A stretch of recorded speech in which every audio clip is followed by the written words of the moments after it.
Welcome back to Katra Panurka, where we bring you all the latest stuff from around the globe to you in your house.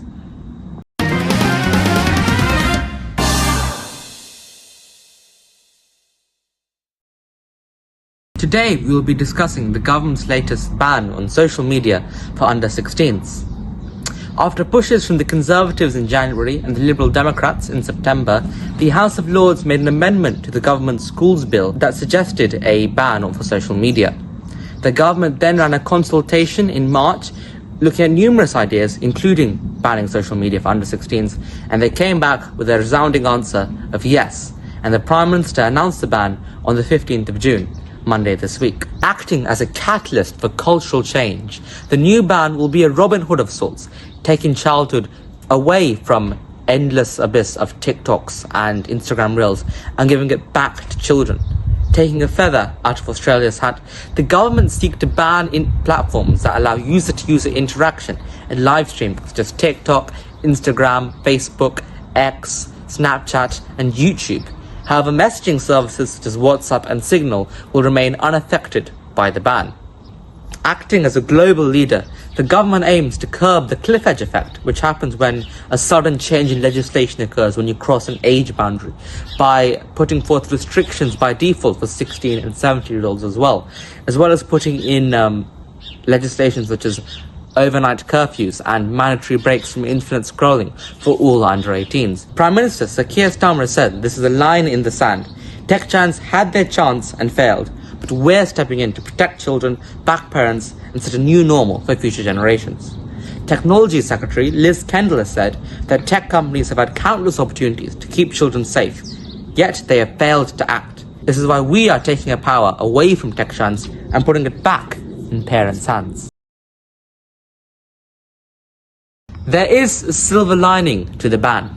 The ban will have many positives, and here are some of them. First off, the internet is called the World Wide Web for a reason. An endless, interconnected network of ideas and thoughts that, just like the hapless fly can get stuck in a spider's web, children can easily get caught in, as they're the most vulnerable in our society. Endless TikToks and Instagram Reels and scrolling makes children addicted to dopamine, or specifically fast dopamine that you get from quick sources such as fast food or reels, as opposed to slow dopamine that you get from hard work such as exercise. This is bad for children because it gets them distracted and shortens their attention span, meaning that they can't focus in lessons and in classrooms. Secondly, there's a health argument.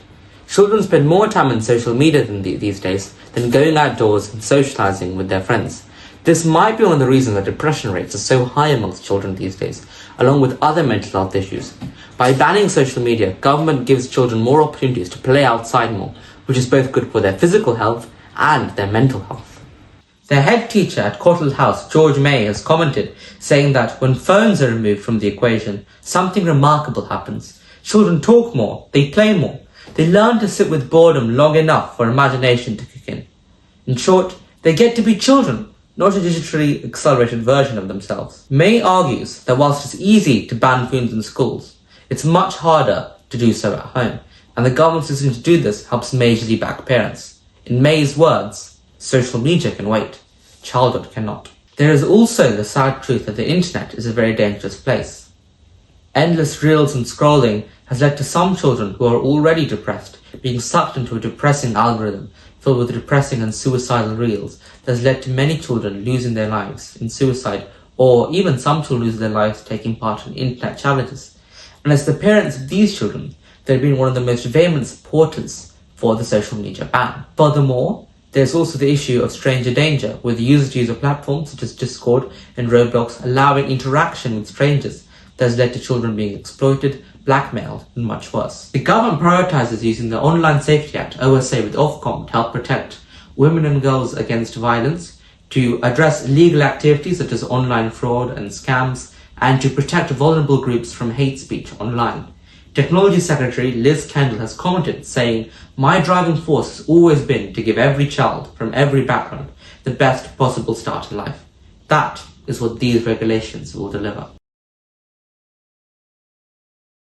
But if that's the case, why has the ban been subject to so much controversy? There are many people who are against the ban, as the internet is a wondrous place of opportunity.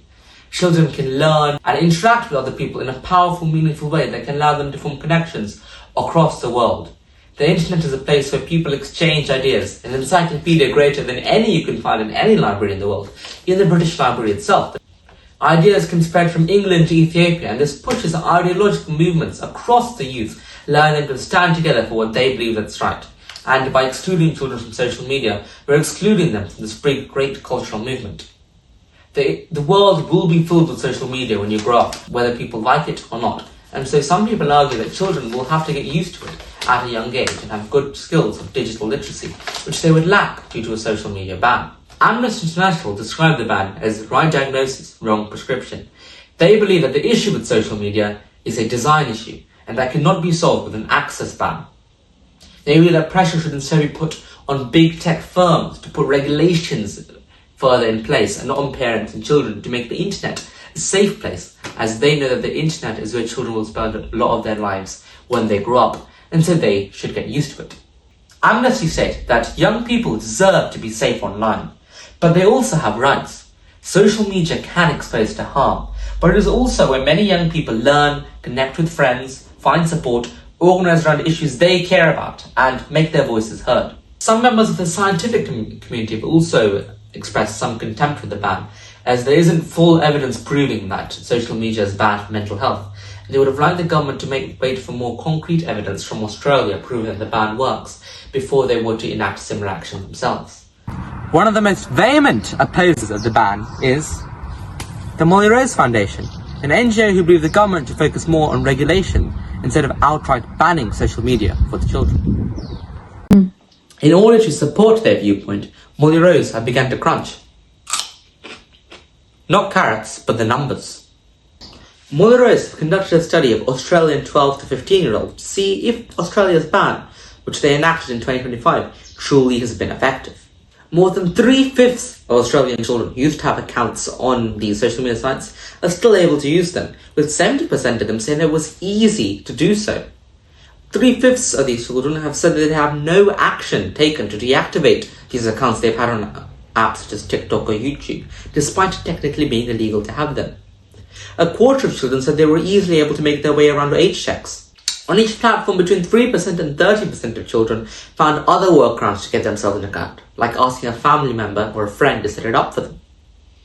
Furthermore, around 1 in 20 children have managed to use a VPN, virtual private network, to get themselves an account onto these platforms. The government said, however, that they have learned from Australia's mistakes and they'll be using HEEAs to try and prevent this from happening to make sure that their bans are more enforceable. On the issue of safety, 3 in 10 children said that they felt safer online, half said that they felt no difference online, and a seventh of the children felt that they actually felt less safe online due to the ban. Half of the children said that after the ban, they're spending less time online. The 37% said that it made no difference. However, 43% more children are using gaming platforms, and 39% children are spending more time on messaging services. Lero suggests that the ban might go the same way as South Korea's gaming ban between midnight and 6 AM in 2011. The ban was at first effective, however all effects slowly eroded, as Monroe described it, in 4 years after the ban, resulting in South Korea scrapping it entirely, with sleep time only improving by 1.5 minutes per child, and there only being a 0.7% decrease in phone addiction. Overall, 2/5 of the children said that the ban had no impact, coming back to the study. A third said that the ban actually had a negative impact, and a fifth of the children said it had a somewhat or very positive impact. 45% of the children said the ban had no impact on their mental health. A fifth said that the ban had a negative impact on their mental health, and a third felt that the ban had a positive impact on their mental health. Overall, children found that the ban mostly benefited their sleep times. However, the greatest issue children found with the ban was that they knew less about what was going around in the world. Therefore, Molly Rose suggests that Australia's ban hasn't actually been successful, and the UK shouldn't be so quick to adopt the ban. They should instead focus on regulations, tightening them, ensure that tech giants take the blame, and the internet is made an overall safer place for children, rather than just excluding them from it. There are NGOs, parents and children on both sides of the argument. And as always, the globe is in my hands, and the decision is in yours. Thank you for watching this week's installment of Katra Panirka. We will be back next week with an interesting video. Please check my sources, including the Molly Rose case study, in the description below. As always, a good essay, including a video essay, is nothing without its sources. Thank you very much for watching.